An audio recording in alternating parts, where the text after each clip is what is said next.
Hello everybody and welcome back to Better Minecraft. Now last episode we built the big building behind me. I have gone in and done a bit of decorating on the interior of these. I'm working on kind of what I want this stall to be because it is so massive. But I went in and did a bit of decorating.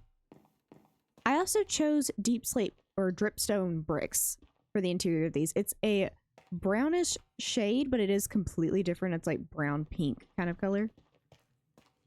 So it is completely different and helps with not being spruce because 95% of these buildings is spruce. And I did copy that design into the other houses. Nothing is upstairs on either one of them. On either one of the smaller ones, should I say.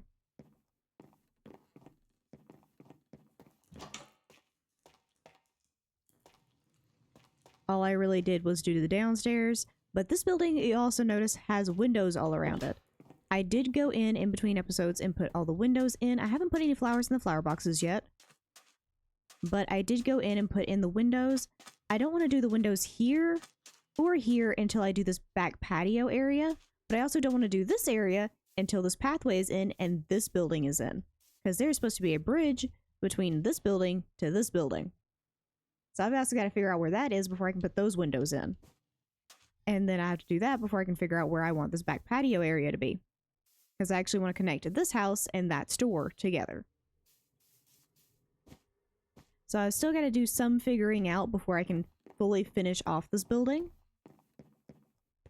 But that's what we're doing today. We need to get this big set of buildings here in.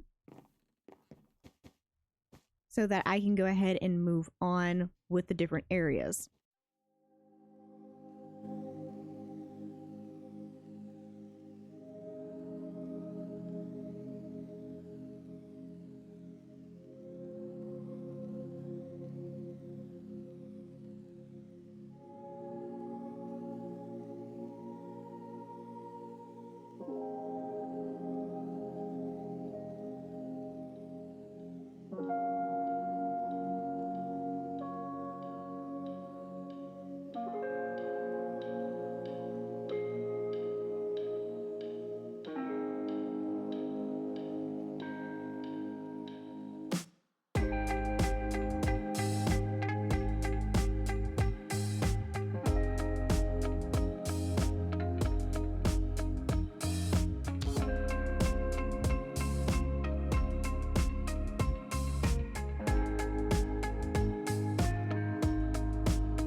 There we go. Now the front face to this building is going to look like one massive building, but it's actually two. It's this building and then this one.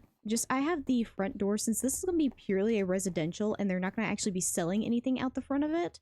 I didn't feel like it matched with the whole market stall thing, but I can always just put more tables and stuff from the store out the front of this building, and the actual front door to this building is over here.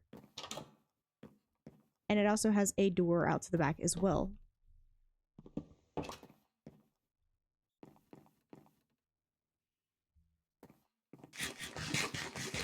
So this building is a little bit different to that one, but I think I'm liking how it feels so far.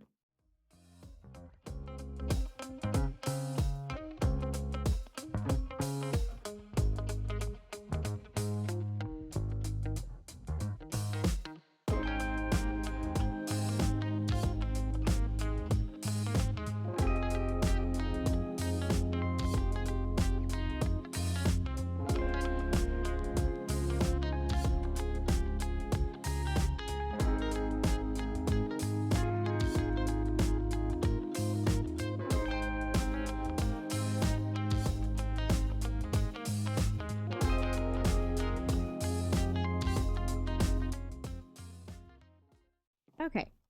I actually don't have enough of this dripstone brick to fully fill in this building, so I think this one's just going to remain spruce. It's just going to be spruce on spruce, which is going to just be a lot of the same color, which is fine. It's a residential building. I'm not that worried about it. This building, however, I'm going to need to run and grab some more dripstone bricks in order to fully fill it in.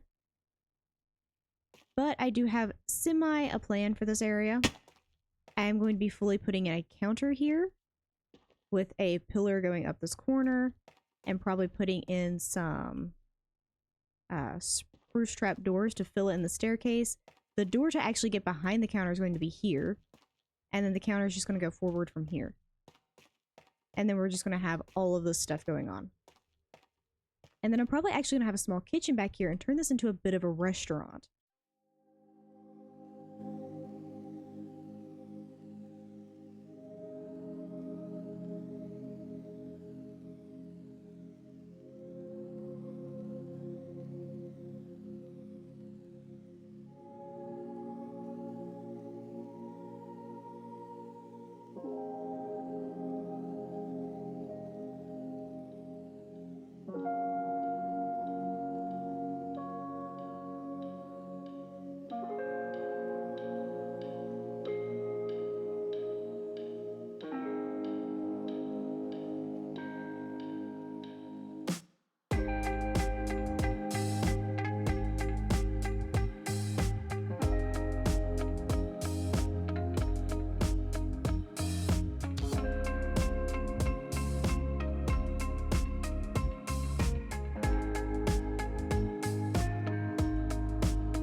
Hello. Had some of your friends show up the other day. Scared the absolute bejesus out of me.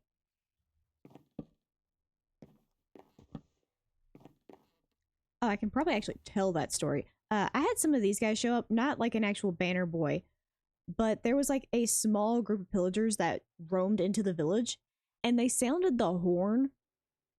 You know the horn sound I'm talking about, the one at the start of a like raid. And I was so worried. I was like, did I have like God, what is it called?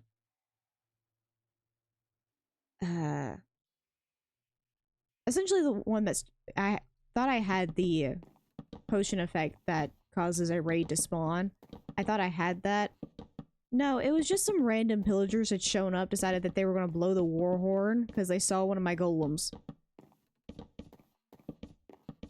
I don't know what was happening there. They weren't even actually fighting the golem. They were just standing there staring at one another. Second story in place. Now there's no windows on it currently. I typically do the windows after I get the full building in place because I really have to look at how I want the windows to sit on a building. Or at least on these. Due to I'm not having to do shutters, I can actually place them a bit differently. On the bottom floors, I'm still doing shutters, but on these upper ones, I'm doing these nice decorative windows. So I really have to think about their placement a little bit more. Where are the things I'm looking for? This is where I spend 95% of my time. Who's ready for the next 3 years of me just going through freaking shulker boxes in the middle of a project? Okay, and that finishes up this back area. Now, these two are probably going to match up with a building back here of some sort of storage building. And then there's going to be this like little balcony out back here. This type of design I actually did inside of one of these buildings.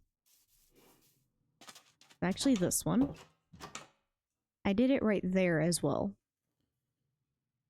Just because the darker color really helps set apart from everything. Because a lot of this out here was just that same spruce brown color that these really help break it up a little bit. Hold on.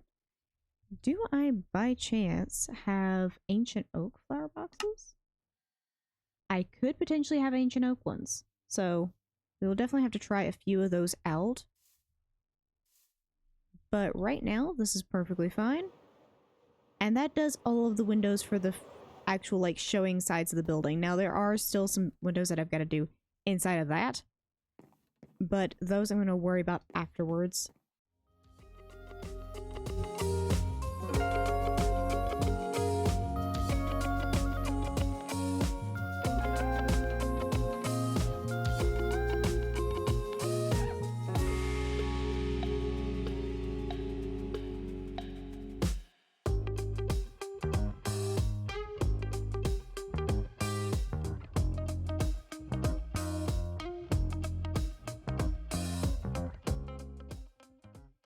Alrighty, that certainly helps a bit.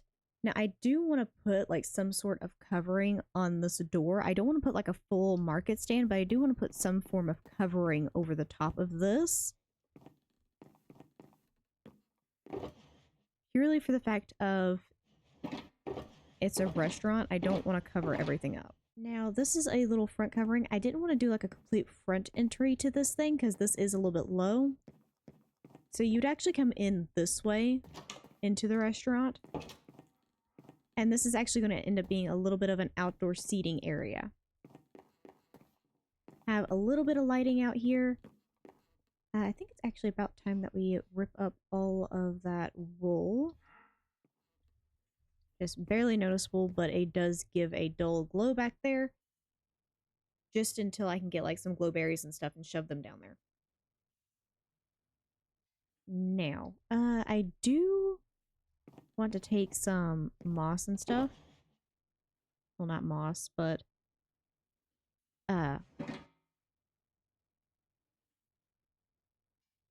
coarse dirt. I figured out the word eventually. And there we go. It's just a slow transition into the normal pathing that we do. Which this normal pathing is also going to translate back here. There's going to be a path running along here, and then there's going to be a actual cypress leaf fence back here that actually handles all the cover area to this.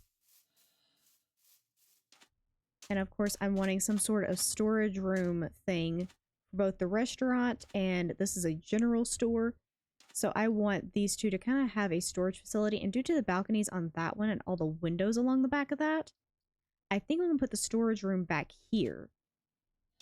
Where I'm going to put that, I don't know yet. But for right now, it's just going to stay like that. Okay. But that is actually a good amount done. That is 2 massive buildings up here on the dock. Now, that's not all I want to do for this episode. I actually want to go ahead and get all the railings for this dock, at least for what's already put in. Granted, this won't be all of it. But I can go ahead and put in some stuff for what's already here. And that is actually looking amazing. Now, I do have some spaces in here with little tiles in front of them. These are actually pressure plates. These are signifying the little pieces that are going to jut out. Like how I had over here. I had 2 little things jutting out. I'm going to put more of those over there. Also, I actually managed to find beach grass. I actually used a bit of it back this way.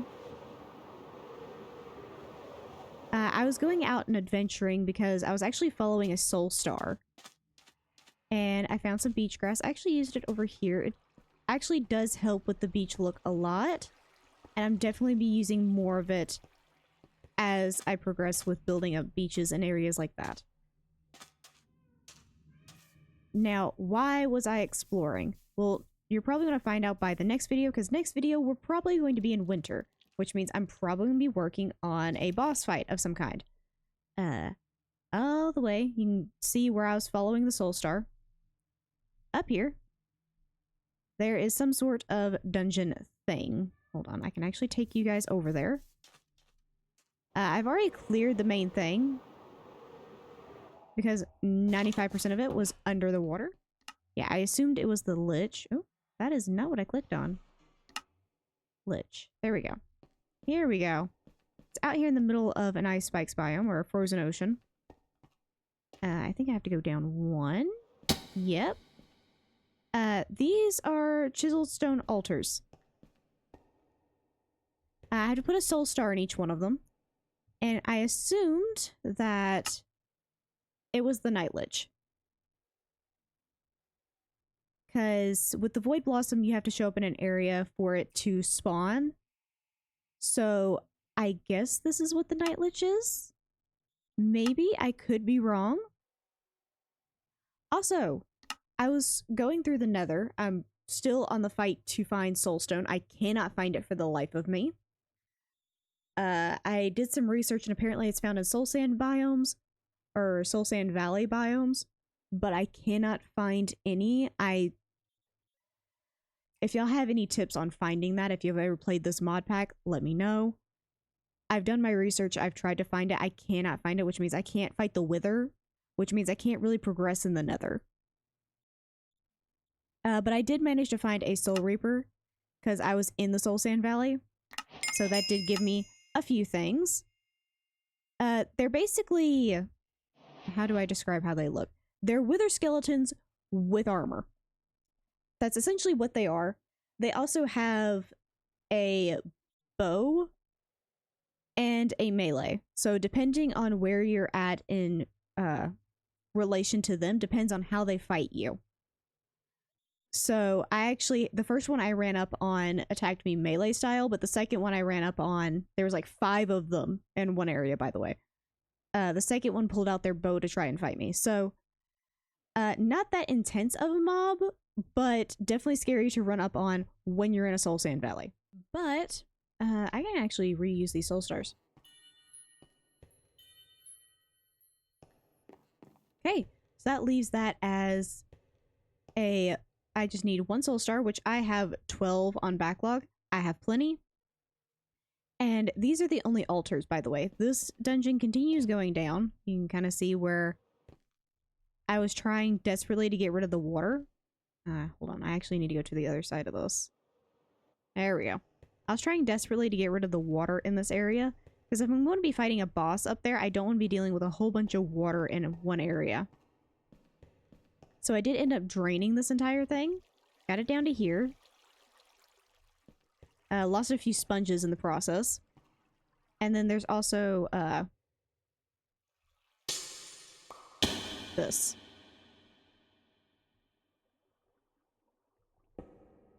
There wasn't really much in here. It's mainly just a dungeon area. There were some spawners in here. It was mainly just skeletons. With swords. And I think there was 1, 2, 3 of those spawners. Wasn't really that intense. But like I said, I assume that this is the Lich fight. Is what I'm assuming that this is. I could be completely and utterly wrong. But we're going to be finding out in the next episode. So tune back in to watch me get my butt kicked by something else. Because we all know how the Warden fight went. I died multiple times. Also, somebody suggested to get a Warden and trap it at my base. For the dock area. No. I have to be able to beat that thing first before I have it just randomly trapped on my base. But that is going to be all for this episode. I hope you enjoyed, and I will see you guys in the next one. Bye-bye!